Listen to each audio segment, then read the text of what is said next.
ଆଜି ଦୁଇଟା ଅଲଗା ଅଲଗା ମ୍ୟାରିନେସନ୍ କରିଛି ମାଛର। ଗୋଟେ ମାଛ ଆଇଟମ୍ ହେବ ଯେଉଁଟାରେ କି ହେବ ବେସର, ମାଛ ବେସର। ଆଉ ସେକେଣ୍ଡ ଆଇଟମ୍ଟା ହେବ ମାଛ ମୁଣ୍ଡ ଭଜା। ଆଜି କ'ଣ କରାହେଉଛି ନା ହଳଦୀ, ଲୁଣ, ଲଙ୍କା ଗୁଣ୍ଡ ପକାଇକି ଆକୁ ମ୍ୟାରିନେଟ୍ କରିକି ରଖା ହେଇଗଲା। ତାପରେ ଏଥିରେ ଏଡ଼୍ କରାହେଲା ଅଳ୍ପ ଚିକେନ୍ ମସଲା ଯେଉଁଟାକି ଏଭରେଷ୍ଟର ଥିଲା।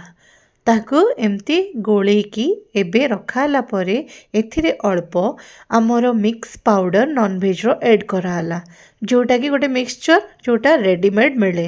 ଏଥିରେ କିଛି ଅଲଗା କରିବା ପାଇଁ ଆଜି ଏହି ମିକ୍ସ ପାଉଡ଼ରଟି ଆମେ ପକାଇ ନେଲୁ, ଯେଉଁଟାକି ବେସନ ଆଉ କର୍ଣ୍ଣଫ୍ଲୋର ମିକ୍ସର ଗୋଟେ ପାଉଡ଼ର, ନନ୍ଭେଜ୍ ପାଉଡ଼ର। ଏଥିରେ ଅଦା ରସୁଣ ପେଷ୍ଟର ଗୁଣ୍ଡ ବି ଅଛି, ତ ସେଥିପାଇଁ ଆଉ ଅଲଗା ଏଡ଼୍ କରିବା ଦରକାର ନାହିଁ। ଏବେ ଘଣ୍ଟାଟେ ପୁରା ମ୍ୟାରିନେସନ୍ ପରେ ମାଛ ମୁଣ୍ଡକୁ ପ୍ରଥମେ ଛଣାଛଣି କରିବା ଷ୍ଟାର୍ଟ ହେଲା।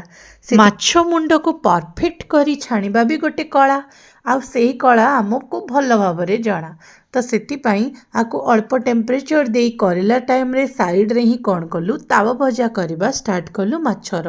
ମାଛ ତାୱା ଭଜାକୁ ଏମିତି କରିକି ଫ୍ରାଏ କରିକି ଡବଲ ସାଇଡ଼୍ ଅଳ୍ପ ଘୋଡ଼ଣି ଦେଇକି ଯେତେବେଳେ ଢାଙ୍କିବେ ଆଉ ତାକୁ ଅଳ୍ପ ସମୟ ସିମ୍ ଆଞ୍ଚରେ ବସେଇବେ ଆଉ ତାକୁ ଏପଟ ସେପଟ କଡ଼ ଲେଉଟେଇବେ, ସେତେବେଳେ ଯାଇକି ମାଛ ଭଜା ଆମର ପରଫେକ୍ଟଲି ଡନ୍ ହେବ।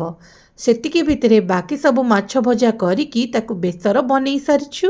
ଆଉ ଆମେ ଆମର ଲଞ୍ଚଟା ସର୍ଭ କରିବୁ ଜଷ୍ଟ ମାଛ ଭଜା ହେଲା ପରେ। ସବୁବେଳେ ବହୁତ ସାରା ରେସିପି ମୁଁ ସେୟାର କରେ, ଆଜି ଭାବିଲି ଅଳ୍ପ ମାଛ ଭଜାର ହିଁ ରେସିପି ସେୟାର କରିବି ଆପଣଙ୍କ ସହିତ। ତାପରେ ଦେଖେଇବି ଆଜି ଥାଳିରେ କ'ଣ କ'ଣ ବନେଇଛି। ବହୁତ ଲଙ୍ଗ ଭିଡ଼ିଓ ନ ବନେଇବି ବୋଲି ଛୋଟ ଭିଡ଼ିଓଟା ବନେଇଲି। ଏଇଟା ଆମର ପଡ଼ିଲା ମାଛ ମଞ୍ଜି ଭଜା।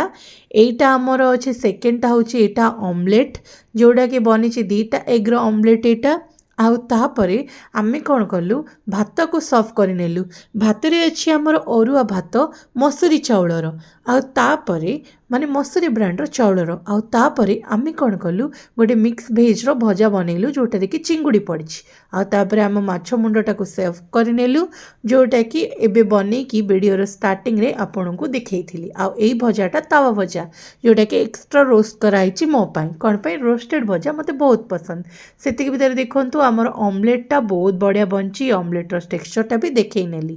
ଆଉ ଏବେ ସର୍ଭ ହେଉଛି ଆମର ମାଛ ବେସର। ମାଛ ବେସର ତ ଘରେ ବହୁତ ବଢ଼ିଆ ବନେ, ଆଉ ଏଇ ଯେଉଁ ଶୀତ ପାଗରେ ମାଛ ବେସର ଖାଇବାର ନା ମଜା ଅଲଗା। ଆଉ ସେତିକି ଭିତରେ ଆମର ଟମାଟୋ ସସ୍ ଟିକେ ସର୍ଭ ହେଇଗଲା, ଯେଉଁଟାକି ମାଛର ଭଜା ଖାଇବା ପାଇଁ ବହୁତ ହେଲ୍ପ ହେବ। ଆଉ ସେତିକି ଭିତରେ ମାଛ ବେସରଟାକୁ ବି ଆଣିକି ରଖିନେବା। ଏବେ ମାଛ ସହିତ ଝୋଳ ରେଡ଼ି, ଆକୁ ହିଁ ଗୋଳେଇକି ଖାଇବା ଆଜି ଲଞ୍ଚରେ।